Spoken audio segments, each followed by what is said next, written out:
welcome to Bones Collector. Today on this video I'm going to talk about my top 10 board games from 2022. I did a preliminary list late last year I think, and then now I've played a whole bunch more titles from 2022, so I have a definitive list of top 10.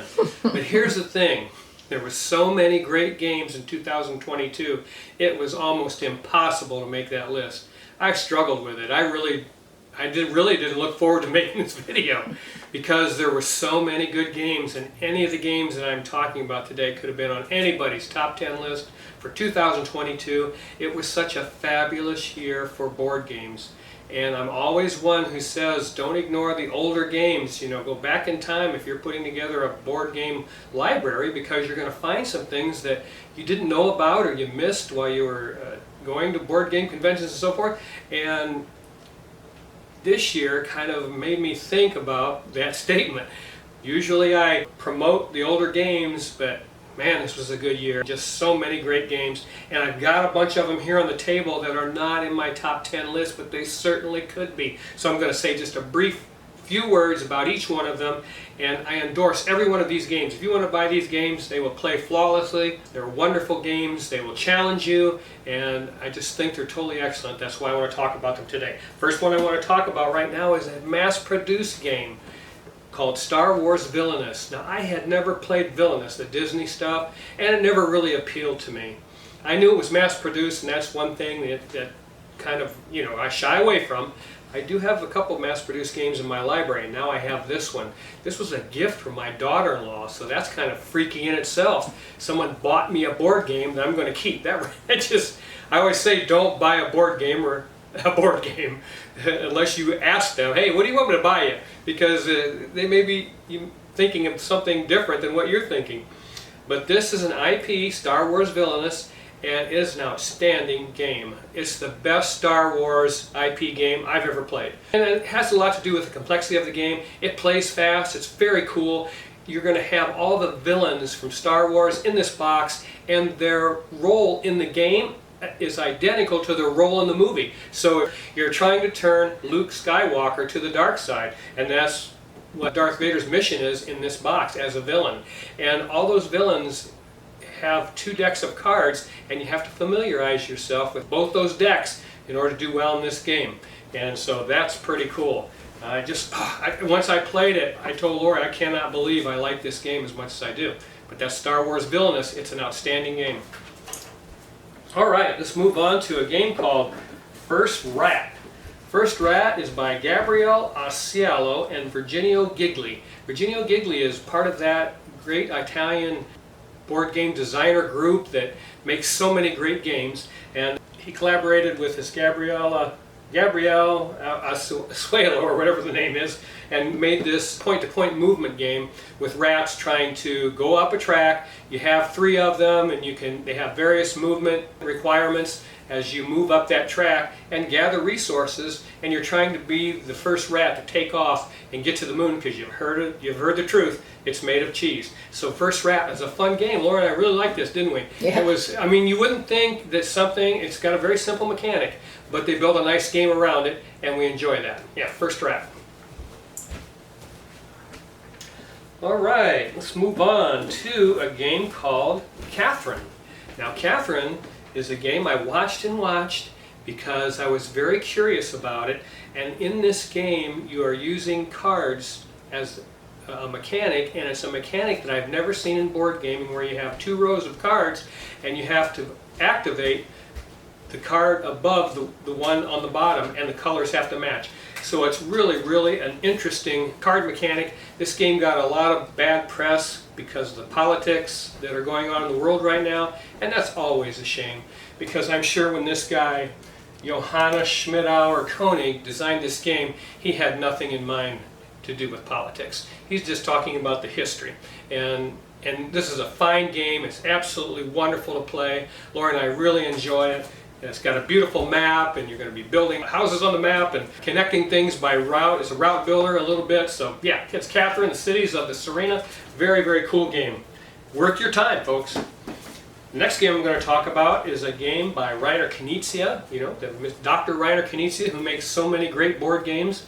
And I'm always telling you, about who designs board games, because that's the most important thing. It isn't really the publisher or anything like that. It's about the person that designs the board game. And if you find somebody that designs a board game that you really like, check out their other board games. Don't buy them, just check them out, play them, and you'll probably end up buying some more of them.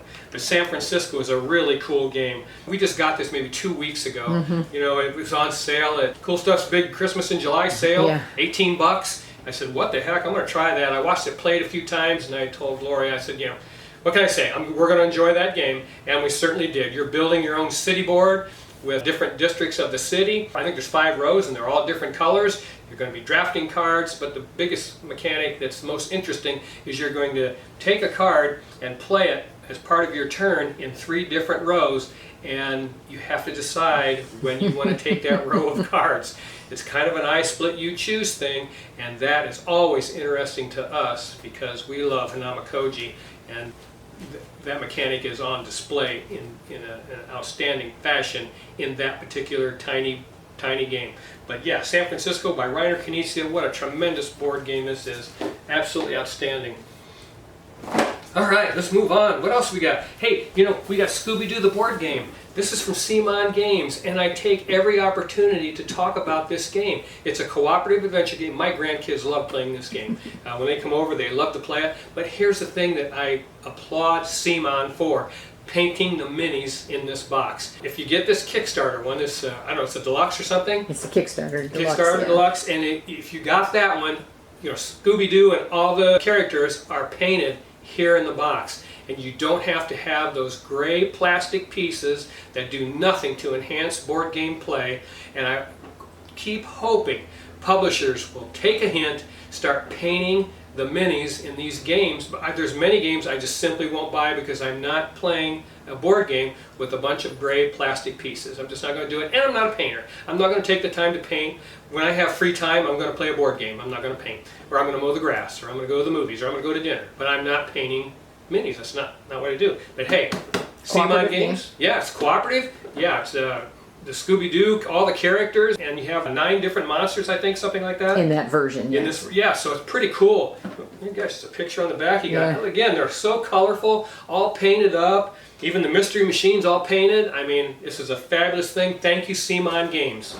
Yeah, Scooby-Doo the board game. Pretty cool. Oh gosh, where else am I going to go? I'm going right now with Marrakech from Stefan Feld.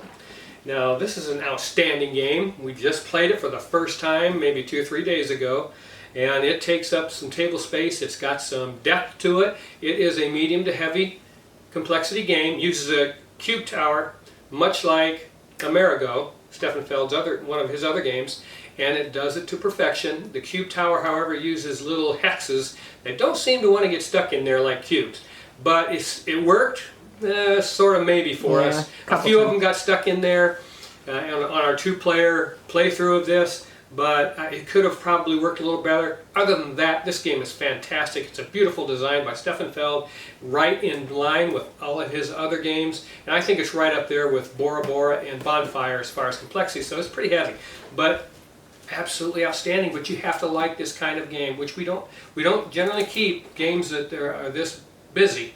But this is a wonderful game, so we are going to keep this, yeah. And besides, it's Stefan Feld. And let's move on. I think in 2020, Savannah Park came out from Kramer and Kiesling. Now, if you've played Savannah Park, then you know what I'm talking about. It's an absolutely outstanding game. They took a simple mechanic of picking up a tile, calling out the name of that tile, what's on it, and then everybody has to pick that up that's playing the game. You turn it over to its other side, and you have to place it on your player board in a spot that it didn't come from. So you pick it up from one spot, you got to put it in another, turn it over and put it in another, and the way you build that park is how you're going to score at the end of the game. It is so brilliant. What a fantastic game Savannah Park is. When I saw Caldera Park, I thought, oh gosh. I mean, and designers do this. They'll make a game that's kind of a spin-off of one of their other games, and I wish they had named this something else, but whatever. They didn't. They called it Caldera Park, but it's different enough that it's worth having both. This game is absolutely outstanding. It uses kind of the same type of stuff, except now we're concerned with the weather, and it uses a selection mechanism, a separate board, where you're going to choose which animal tile you're going to play.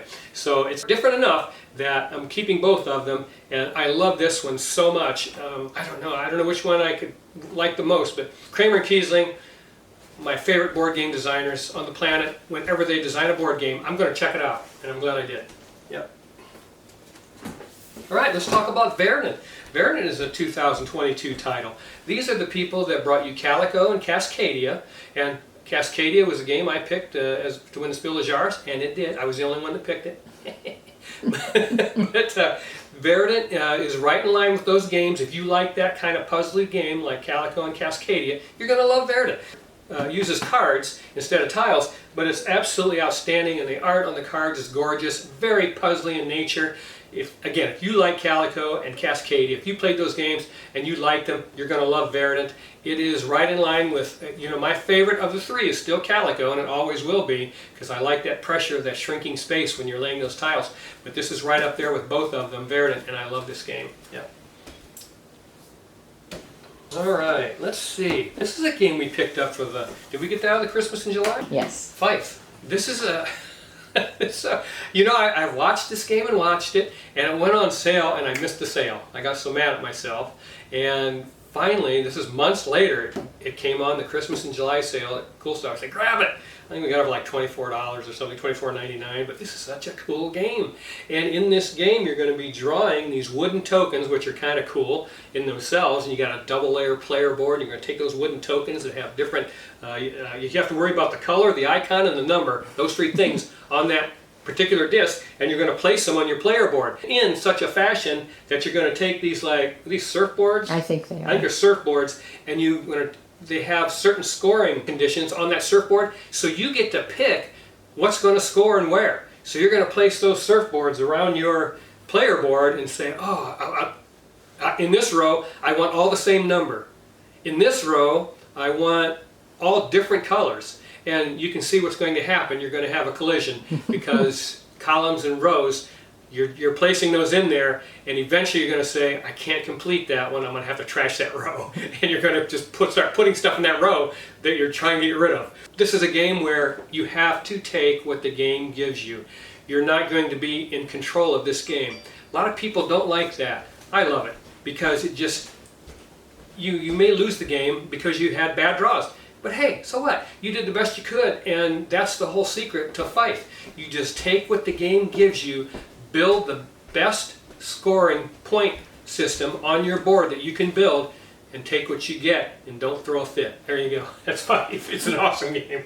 Get what you get. You get what you get, you don't throw a fit. That's right. Okay, I'm going to talk about two games that came out from Uwe Rosenberg. Now, Caverna Cave vs. Cave came out quite a few years ago, but this particular year he put the expansions in this box, and he did the same thing with Agricola before this.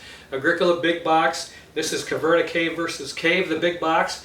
I gave away my Agricola, or my Caverna. I sold it. It just didn't fit our play style as far as a great big box with components for 7 players. I just never saw the sense in keeping that. And this is absolutely fabulous. It's a 2-player only game. It has Era 1 and Era 2 in it, and it's an action selection game if you've never played it, where you're going to start out with, I think, 9 tiles, and then more are added as the game goes on, but you're going to select those tiles on your turn one at a time and decide how you want to build your tableau. And it's just absolutely fabulous. Laura and I love this game just as much as we love Agricola, All Creatures Big and Small. And the player board in that game, they fixed this. The original Cave vs. Cave, the player board was really small and your resources wouldn't all fit. And that one, the board's bigger. Yeah, okay, well great. Yeah, so the stuff fits on there now. I forgot about that, yeah. Because it includes the expansions, they made the spaces bigger. Yeah. So they don't get all bunched up. Lookout Games, I've seen this for very inexpensive prices. It's a game you'll play over and over, you guys, because it's different every time you play it. Because you're going to select different tiles. There's just no way it's going to be the same. And it's absolutely lovely. That's Caverna Cave vs. Cave, the big box. This game is Uwe's advanced level game that came out this past year, 2022, called Etowah. The Etowah range is in Ghana, Africa, and it's about just what it looks like, the fruit bats. Because fruit bats are very important to our environment. But I love board game designers that step up to the plate and make something beautiful, and that's what Uwe Rosenberg did with this game. Laura and I played this at a convention. I loved it instantly. There's a booklet in here that talks all about the importance of the fruit bat and the important role that they play in revitalizing our planet. And it's something that, you know what, if I was a school teacher, a middle school teacher, I would have this board game taught to my students just so they understood and thought about the fruit bat, because that's how you get change, is to teach the young. And so Etowah, what a great game. It's the advanced level, and he does Lookout Games, Uwe Rosenberg, that's his company, I believe, but they do an advanced level and then they do an expert level. When he gets up in the expert level stratosphere, we usually don't go there. But this one's pretty easy to learn, and you're building a town, you're selecting cards, and it's got some worker placement in it, so all the usual Uwe mechanisms. But absolutely a lovely game, 1 to 4 players, and it says 30 minutes per player. That's about right, 2 players an hour. Yeah, it's absolutely lovely game, Etowah. It could have very easily been in my top 10, easily. Okay, here's a game that surprised me that I liked, and not only do I like it, I love it. You know, all those games I've shown you, I absolutely love those games. They're in my library. I'm keeping them, I'm going to play them, and I love them, and that's why I want to tell you about them. It says Ascension Tactics, a miniatures deck building game. This was kickstarted, and it had all these miniatures and everything. Well, I liked the game, but I didn't like the miniatures because they're not painted, and I just had no desire to have those in my life. That big box full of plastic. So yeah, when the publisher put this game out, it's the same game, but they use standees. Now, I would have liked to have had acrylic standees, which are absolutely more gorgeous and take up the same space in the box, but I'm not going to complain. You know, they managed to make an edition with cardboard standees, and I'm happy with it. This is Ascension, the deck building game, if you've played that. And Ascension, the deck building game, very similar to Star Realms, if you played that, or Hero Realms, very similar to those, very simple deck builder. But they built a board game around that deck building, and it's brilliant, absolutely brilliant. And you have a big scenario book in here that you play different scenarios, and it changes the rules in every one of them. Changes the board. Yeah, and oh man, absolutely cool time. And the deck building part of it is absolutely lovely. I don't know, Lori and I just really enjoy this, and it is an area control game. But the thing I like about this is when you are on the board with your heroes and you're moving them around and one of your heroes gets defeated, he doesn't come out of the game. He simply goes back to his character card, and the very next turn you can put him back out on the board and go out there and take control of the area again. And it works very similar to Tikal. In Tikal, remember how you score your area, and that's your turn at the end of your turn, and then it doesn't matter what happens after that, then somebody can knock you out of there, but you've already scored your points. That's how it works in Ascension Tactics. I love this game. All right, we're down to the top 10 of 2022. Oh, do I? Honorable mentions. Oh, no, I had 3 games I wanted to talk about. I have not played Heat, the racing game from Days of Wonder. I got a feeling I'm really going to like that game. And we have a copy. I have the game. It's sitting on my shelf. I just haven't gotten to it, you guys. I've been very busy, but we've been playing board games and trying to go through them as quick as we possibly can, but I haven't gotten to Heat, but it's on the way as far as being played. Again, I have it here in the house, and I can't wait to play it. The other 2 games I want to talk about that did not make my buy list were Ark Nova and Foundations of Rome, for different reasons. Ark Nova, a little bit bigger type of game than Laura and I would like to play all the time. So we really don't bring games in the house that we're not going to reel out and just play them all the time. And Ark Nova, it's an outstanding game. We had fun playing it. It's just more than what we want to bite off during the course of a play session. So Ark Nova did not make my buy list. We've played Foundations of Rome several times. At different conventions. Yeah, at different board game conventions, and we love the game. In all fairness, we love playing it and love the miniatures, especially the ones that are sun-dropped or whatever. We enjoyed it, but I just feel like the publisher making it a 5-player game, I just don't understand. I'll never understand that, really. And so we're not going to get that game. It's just too much. We'll never use all that. so it's not a It consideration takes for up us. too much space. We just Yeah. don't have the space. If they ever put out an edition that is 2-player only, we'll go for that. You know, with the monuments and whatever expansions. Yeah, so those are 3 games that aren't on my list. Again, Heat probably, I bought it obviously. Yeah. I got a pretty good feeling that we're going to like that game, but I can't talk about it intelligently because I haven't played it. And yeah. But yeah, okay, here we go. My top 10 of 2022. The first game on the list is Trekking Through History. I love this game, and I saw this game and I knew I would instantly like it. It's a game designed by Charlie Bink. Charlie Bink did Trekking Through National Forest, Trekking the World, something like that. And we played Trekking Through the National Forest. National parks. National Parks. And we loved that game. We have not played Trekking the World. No. But I watched this game and I thought, man, that's a game for me. That really is a good game. And it is. It's just enough for us to want to play. And it's educational. Every card on it, on the other side, it has a description of the event that's being talked about in history. And you're putting those in chronological order. You're filling out these little boards. What are those things? Itineraries. You got these little itineraries that you're putting these tokens on. It uses a time mechanism on a clock that's going to track whose turn it is, and it's the player that's in the back gets to go. So you might get 2 turns in a row, that kind of thing that's used in other games. Not only that, you guys, check this insert out. Yeah. You talk about publishing job. This is excellent. And you get a neoprene mat, comes in the box. Absolutely fabulous, you guys. Just an amazing publishing job. The game itself is incredible. Here's the clock I talked about that you're going to go around with your big plastic disc. Pocket watch. And you got to, because you got to spend time to take certain cards, and you have to think about, how much time do I want to spend? Because if I go way out too far out in front, that guy in behind is going to get 2 cards. Maybe 3 if he's really good. So you got to think about that while you're playing this game. But it's absolutely an outstanding game, and I could not leave it off my top 10. It is number 10 in 2022. Again, this would be a great game for some kind of history class, school or something like that. Okay, number 9, The Siege of Roomdar. I'm a little bit mad at this box because it won't fit in this thing. Won't fit anywhere. I mean, it's just stupid. But that's the only bad thing about it. Siege of Roomdar with, guess what? Designed by Reiner Knizia. The guy is just a genius. This is a tower defense game where you're dwarves, and it's got a fortress outside the entry to a cave where the dwarves are all mining their gold. So they're trying to protect that gold.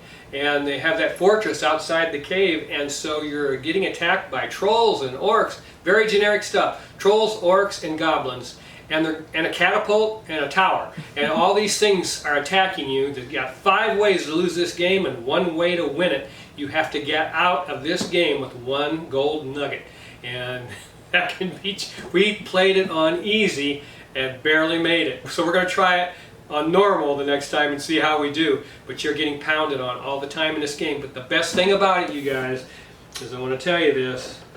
If you haven't seen it, the tower, or the fortress, is in the bottom of the game box. So you're going to play, all these guys are going to fall out. So you're going to play the game in this fortress, and that is so cool. Goblins are going to attack and come up the wall, and you're going to have to do battle with them, but it's a type of thing where you can't just wander off and start killing these things because you're spending time doing it, and the game is just ticking away. Tick, tick, tick. You're getting attacked here, getting attacked there. How are you going to deal with all these things coming your way? And man, I tell you, it's just an absolutely phenomenal game. We enjoyed playing it so much. It's a cooperative adventure game, so you're playing it co-op. And a lot of people don't like cooperative games.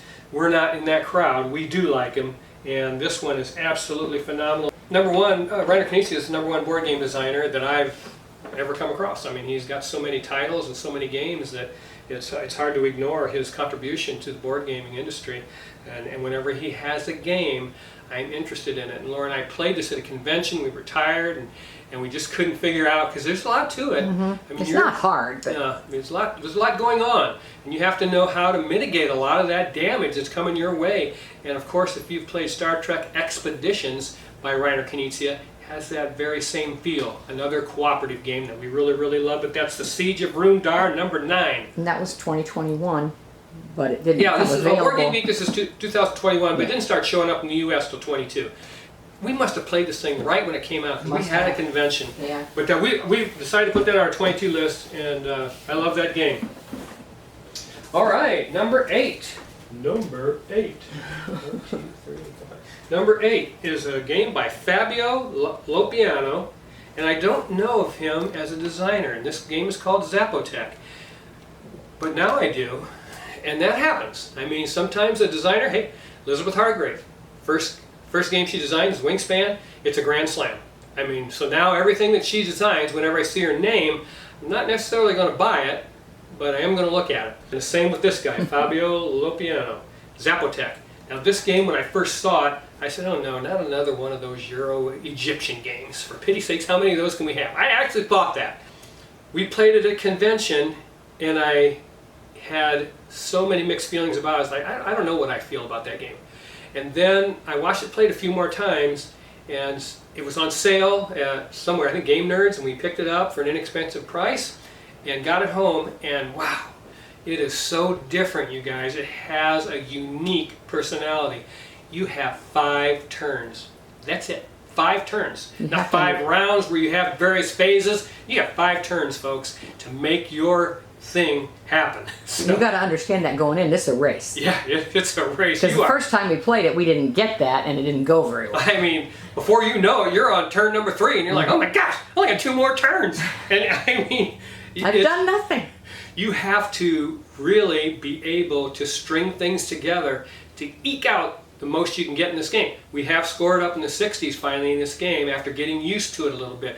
Again, it's a unique personality in this game. And my hat's off to Fabio Lopiano, because this game is fantastic. He's got 2 games out right now. The Autobahn is one of them, and I can't think of the other one, but I'm definitely going to look at his games because, wow, this thing just knocked my socks off. That's Zapotec. Yeah. So this is number, there's 5, 6, this is number 7. So Evergreen is designed by Chalmar Hawk, and he did a game called Photosynthesis, a game that was in our library. Didn't really play that well at 2, so we moved it on to some friends of ours and picked up Evergreen, and this is a fantastic puzzle game. I mean, if you watch our channel enough, you know what kind of games we like. This is a puzzle, and you're putting your little pieces, your trees and shrubs and stuff, in such a position, shade gets on them, of course, they're not going to score. And the sun moves around your board, your player board, and there is a card mechanic in here also that elevates the game to a new level. And I absolutely love that. That's the only game I've ever played solo. Oh yeah, Lori played solo. Did you like it? Yes. But Evergreen is an evergreen game, and it's absolutely fabulous. Give it a go. I mean, if you like photosynthesis, first of all, if you played that and you enjoyed that, you're really going to like this. And then, yeah, it's kind of neat because it has a solo variant in it. But it's that type of puzzly game in nature that we really, really enjoy. Yeah. Okay. All right, and number 6 is a game by Matthew Dunstan and Brett J. Gilbert. This game is called Vivid Memories. And I knew of this game, and I watched it, and we didn't get to go to Dice Tower East. We had some family emergencies, but we did do some transactions there with board games. We were able to pick up this Kickstarter Deluxe Edition for 15 bucks off somebody, and I don't know, this is another type puzzle game that we really enjoy, and it is absolutely phenomenal. You have a market board in the center of the table that has memories on it, and you're going to have acrylic tiles on those cards. You can only select acrylic tiles off of those memory cards from either end of the market row. You take one, which is beneficial to you, because one, if you only take one tile, you get to take an action called Rewire, and it lets you move some tiles on your board, and that's the only way you can do that. So you're tempted to take that one tile quite often, but if you take 2, they have to be the same color. If you take 3, they have to be all different colors. So you're tempted with all 3 of those choices because they're going to pay different dividends for how you place them on your board. And of course, if you connect them all the way from top to bottom, side to side, there's different point scoring mechanisms around your board. And it's just absolutely a lovely game. These guys are phenomenal board game designers. Matthew Dunstan, Brent J. Gilbert. They did Chocolate Factory, and we have Chocolate Factory Deluxe in our library. We love playing it. Matthew Dunstan did another game called Relic Runners. Dunstan Gilbert did Guild of Merchant Explorers, which is a 2022 game, but just publishing I didn't care for. And then he also did a game called Monumental, which I can't wait to check out, but it's hard to get your hands on that game. But wow, Vivid Memories, fantastic if you like puzzle games. Somebody says it's an Azul killer. Nah, not at all. It's a puzzle game like Azul, but it's not an Azul killer. It's an absolutely fabulous game, and so is Azul. Hey everybody, welcome back. I had to take off and go to lunch. I forgot I had a lunch date, so you're going to see a kind of a jump skip there, but we'll take up from where we left off, and that's at game number 5 for 2022, Caesar's Empire by Matthew Potovin.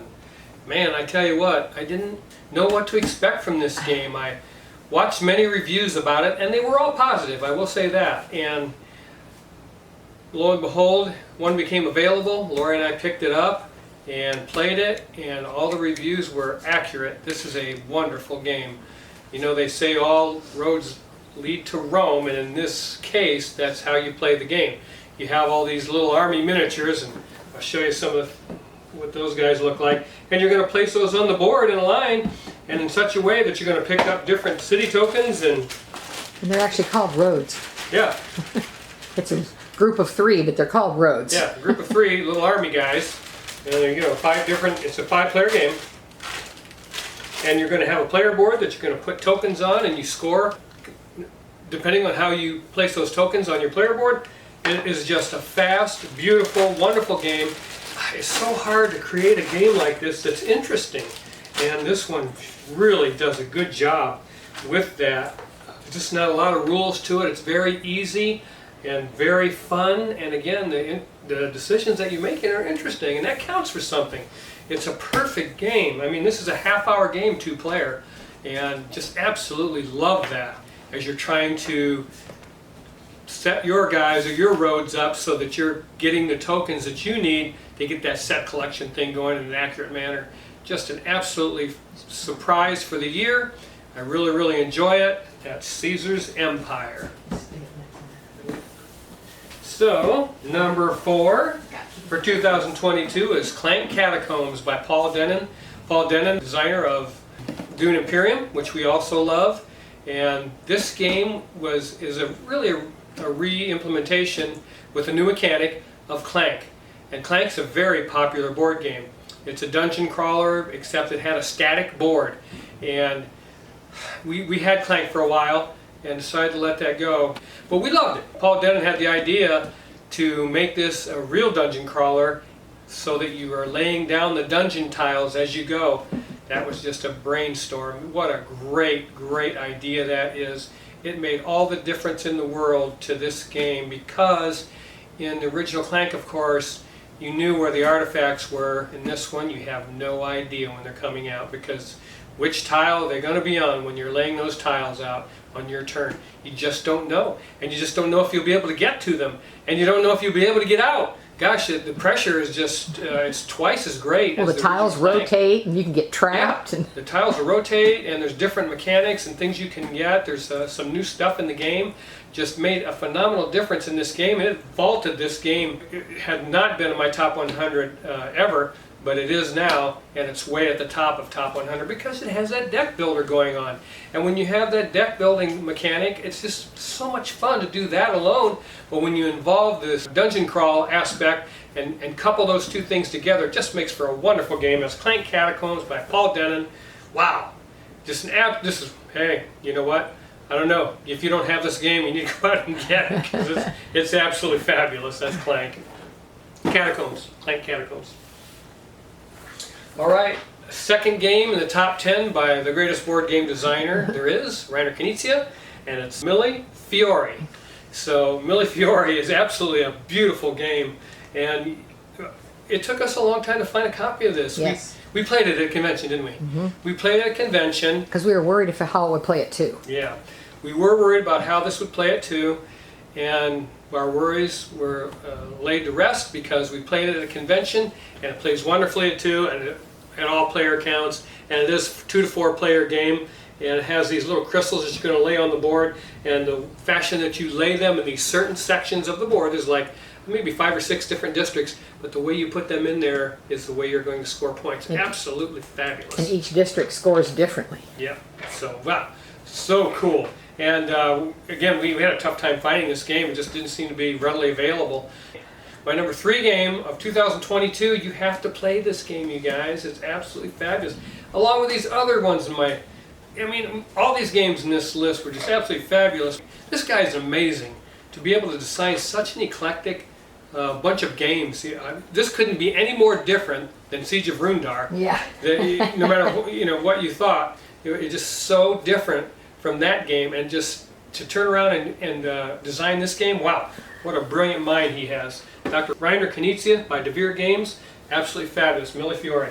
Now, I could not make up my mind. I'm going to admit this. I can't make up my mind what's going to be number 1, so I had a tie for number 1. There is no number 2. And it hasn't changed. Yeah, it hasn't changed. If you saw my video before, my preliminary video for 2022, same thing. I just had these 2 games and I couldn't make up my mind because I love them both so much. And the 2 games that are number 1 for 2022 are Bruno Katla's Orichalcum and Brian Schuer's Merchants of the Dark Road. Oh my gosh, I love both of these games.